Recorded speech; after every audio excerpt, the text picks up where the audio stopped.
Hey everybody, David here, and this is another Dungeons & Dragons 5th edition class breakdown tutorial, and this particular tutorial deals with the cleric archetype, the Light Domain. Now the Light Domain is an additional archetype that adds on to your cleric.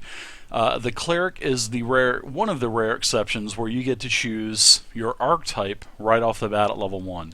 Now the cleric already gets a multitude of features for the baseline from levels 1 to 20. You'll get your proficiency bonus.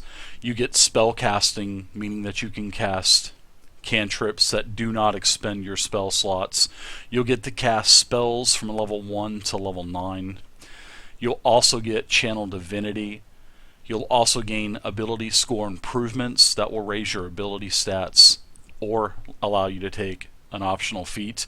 You'll be able to destroy undead later in levels. You'll also get divine intervention. So the cleric is already pretty strong for its baseline class features.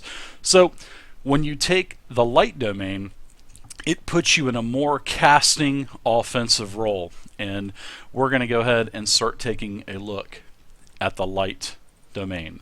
Now, the Light Domain involve the gods of light, including Helm, Lathander, Faltus, Broncala, the Silver Flame, Belenus, Apollo, and Rehokti. Promote the ideals of rebirth, renewal, truth, vigilance, and beauty, often using the symbol of the sun. Some of these gods are portrayed as the sun itself or as a charioteer who guides the sun across the sky. Others are tireless sentinels whose eyes pierce every shadow and see through every deception. Some are deities of beauty and artistry, who teach that art is a vehicle for the soul's improvement.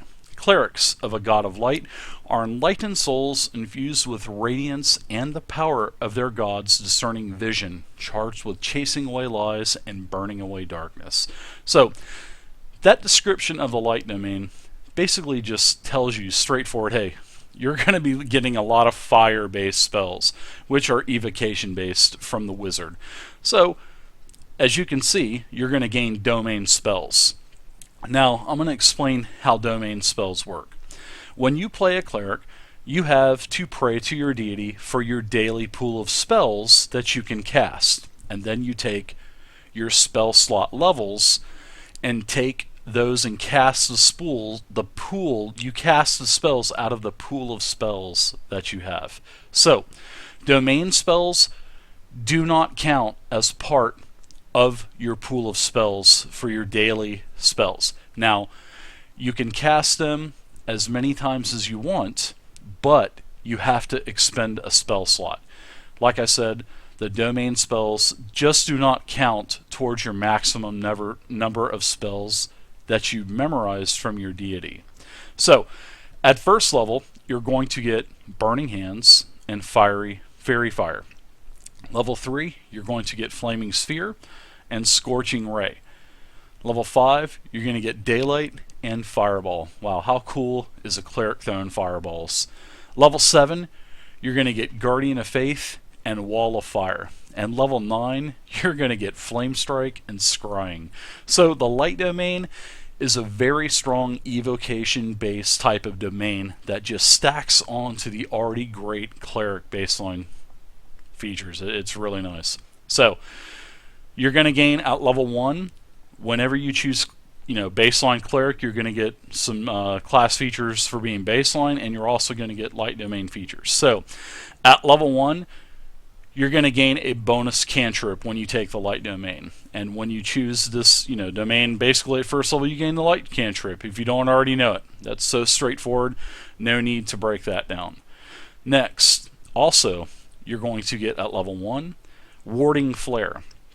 And what Warding Flare does is basically you can interpose divine light between yourself and an attacking enemy. When you are attacked by a creature within 30 feet of you that you can see, you can use your reaction, as long as you have a reaction, to impose disadvantage on the attack roll, causing light to flare before the attacker before it hits or misses. An attacker that cannot be blinded is immune to this feature. So, if you are being attacked, whether it be melee or range or spell, you can go ahead and use Warding Flare as long as that creature's within 30 feet of you and can see you. Now, you're going to burn your reaction. You only get one reaction per turn, per round. So, when you use your reaction, you're imposing disadvantage on the attacker, on the attack roll that's being used, meaning the attacker will roll twice and take the lowest roll. Now, when this happens, it causes light to flare before the attacker, and hopefully it'll make the attacker miss. But just make sure you declare that you're doing warding flare before you know that the attack roll hits or misses. So that's one stipulation. You have to use it before the DM says it hits or misses. So, and remember, it can't be blinded because it's immune to the effect. If it has the blinded, immune to blinded. So, lastly, you can use this feature a number of times equal to your wisdom modifier with a minimum of once, and you regain all your expended uses of warding flare when you finish a long rest only. So it does not say short rest. Next, at level 2, clerics get channel divinities. Now you'll get at level 2 you'll get turn undead for baseline cleric, but if you choose the light domain, you will get Radiance of the Dawn.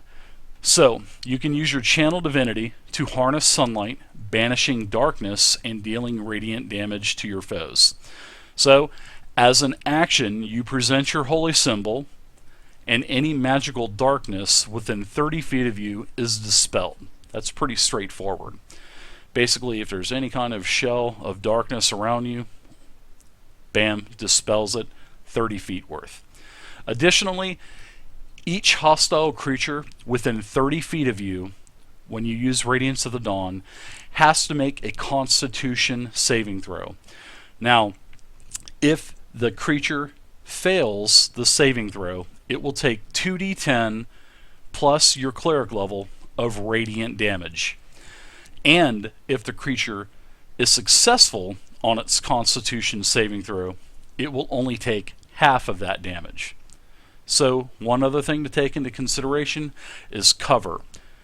If a creature has total cover from you, the target is not affected by Radiance of the Dawn. So everything is pretty straightforward there. Radiance of the Dawn is pretty nice. Next up, you're going to get at level 6, you are going to get improved flare. So this basically builds on top of your level 1 flare that you're going to get. So you can use your warding flare feature when a creature that you can see within 30 feet of you attacks a creature other than you. So if you remember, we talked about flare. Flare was if an attacker attacked you only. So now improved flare allows you to use your reaction to use flare for anyone that a creature is attacking within 30 feet of you. Improved flare, really nice. Nice upgrade to that. So, next at level 8 is potent spellcasting. And this is when you get to add your wisdom modifier to the damage you deal with any cleric cantrip. So if you're using any kind of cleric cantrip, that will allow you to add your wisdom modifier to the damage, because the spells usually only have a set damage of 1d8. And the cantrips also scale in damage in subsequent levels after 1, so this will allow you to add your wisdom modifier to the damage. Really nice. Lastly, you're going to get Corona of Light. Now, Corona of Light is when you use your action to activate an aura of sunlight that lasts for 1 minute, or until you dismiss it using another action. So you cast this aura, and of course if you go incapacitated, then, well, it really doesn't say that. So it says it will last for 1 minute or until you dismiss using another action. So free action, bonus action, or standard action.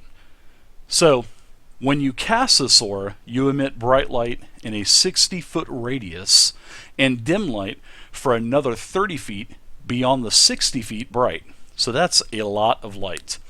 Now your enemies in any of the bright light have disadvantage on saving throws against any spell that deals fire or radiant damage. So the key word is there, It has to be in the bright light. So you're going to be shedding 60 feet of bright light. So any creature, well, I'm sorry, any enemy in the bright light will get disadvantage on saving throws on any spell that is fire or radiant damage. So it covers both your baseline cleric stuff, which is radiant, and your fire stuff, which is basically from the light domain. So that's a really nice. That's a really, really, really nice. Unfortunately, you got to wait till level 17 to use it, but it's still really nice. So that's Corona of Light. I hope you guys enjoyed the class breakdown. Please feel free to leave a comment down below. Also, feel free to subscribe to the YouTube channel and check out my website, tabletopping.net. If you need a character sheet, level 1 to 20, all classes, all archetypes for Dungeons & Dragons 5th edition. They're on a nice 3-page PDF format.